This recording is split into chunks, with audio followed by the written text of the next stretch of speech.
Bonjour, on continue la série de vidéos sur les automatismes liés aux équations et on va s'intéresser aujourd'hui aux résolutions d'équations à une inconnue.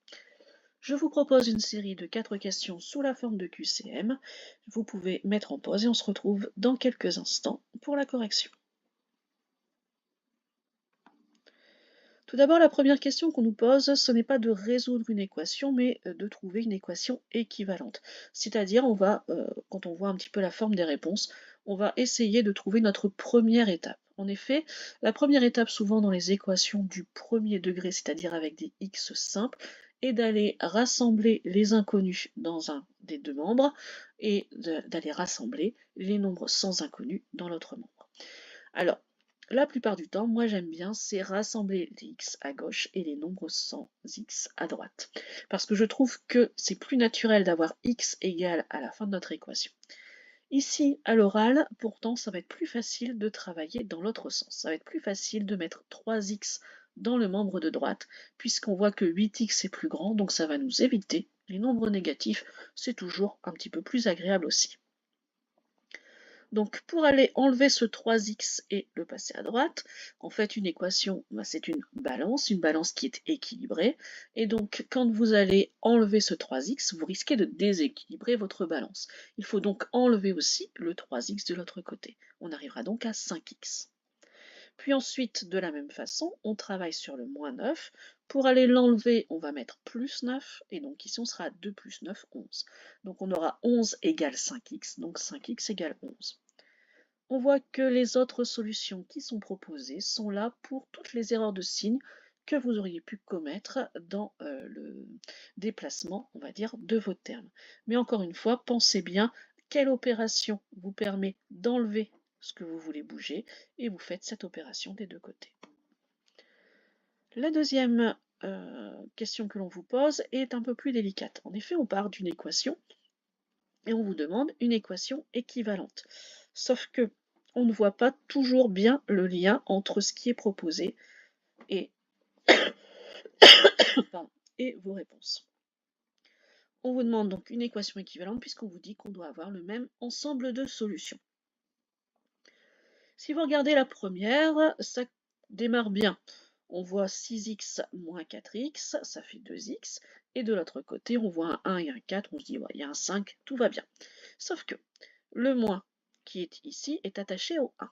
Donc c'est moins 1. Il n'a aucune raison, pendant qu'on enlève 4x, ce moins 1 de se transformer en plus. Donc il reste, on est à moins 1. Et par contre, moins 4, on va faire plus 4 pour pouvoir annuler ce terme. Et donc on sera à moins 1 plus 4, on sera à 3. Donc réellement, c'est 3 qui est égal à 2x. Pour la deuxième, on voit ici le lien qui est dans le membre de droite. Ici, on voit 6x, 12x, 4 et 8. On a une multiplication par 2. Si cette partie de l'équation a été multipliée par 2, encore une fois, pour ne pas déséquilibrer ma balance, je vais multiplier aussi le premier membre, en fait, par 2. Donc ici, 4x fois 2, je serai à 8x, et je serai à 8x moins 2. Donc le moins 8x moins 5 ne convient pas. Pour la troisième, on voit qu'on a tout rassemblé dans le membre de gauche, donc 4x moins 6x, on est à moins 2x, et moins 1 plus 4. Moins 1 plus 4, on arrive à plus 3 et non moins 3. Et donc par élimination, on arrive à la dernière qui est proposée, qui n'était absolument pas évidente à aller trouver par rapport à notre première équation qui était donnée. Ensuite, on vous demande la solution de l'équation moins 7x plus 6 égale x moins 10. Alors là, je pense que le plus simple est d'aller résoudre cette équation. On ne vous demande pas sa solution réellement, mais on vous demande d'aller la qualifier en termes de négatif, positif, entier ou pas. Donc ici, pour les mêmes raisons que pour la première question, je pense qu'il est plus simple de passer le moins 7x dans le membre de droite. Pour ça, on va faire plus 7x, et donc on est à x plus 7x, donc 8x. Moins 10, on va faire plus 10, on est donc à 16. 16 égale 8x, donc au final, x égale à 16 divisé par 8 égale à 2. C'est donc un nombre entier.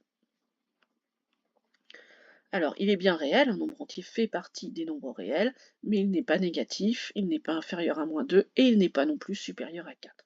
Donc c'est pas parce qu'on est arrivé à un nombre entier qu'on devait forcément éliminer les autres. Et enfin, on vous propose l'ensemble des solutions de l'équation x carré plus 2x plus 1 égale 0.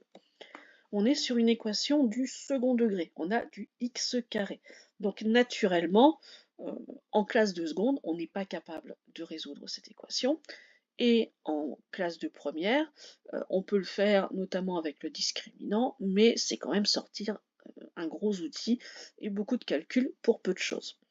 Alors quand je dis qu'on ne peut pas le faire en classe de seconde, c'est qu'on ne peut pas le faire sous cette forme-là. Par contre, ce que l'on peut faire, c'est utiliser les identités remarquables. Celle-ci, vous devez la connaître, c'est x plus 1 au carré. Donc x plus 1 au carré qui est égal à 0. Ça veut dire que x plus 1 doit être aussi égal à 0. Donc x est égal à moins 1. On a une seule solution. Vous pouviez, autre façon de faire, remplacer x par les solutions qui vous proposaient. Donc à chaque fois le moins 1, bon, on voit que ces solutions ça donne 0. Faites quand même attention au signe, quand vous mettez notamment au carré. Et vous pouviez tester si la deuxième solution proposée, le 1, le 2 et le 0, convenait. Dans ce cas-là, on retombait bien sûr, aucune de ces trois autres solutions ne convenait, donc on n'avait que moins 1. On s'arrête sur cette première série et on continuera sur le même thème dans une autre vidéo. Au revoir!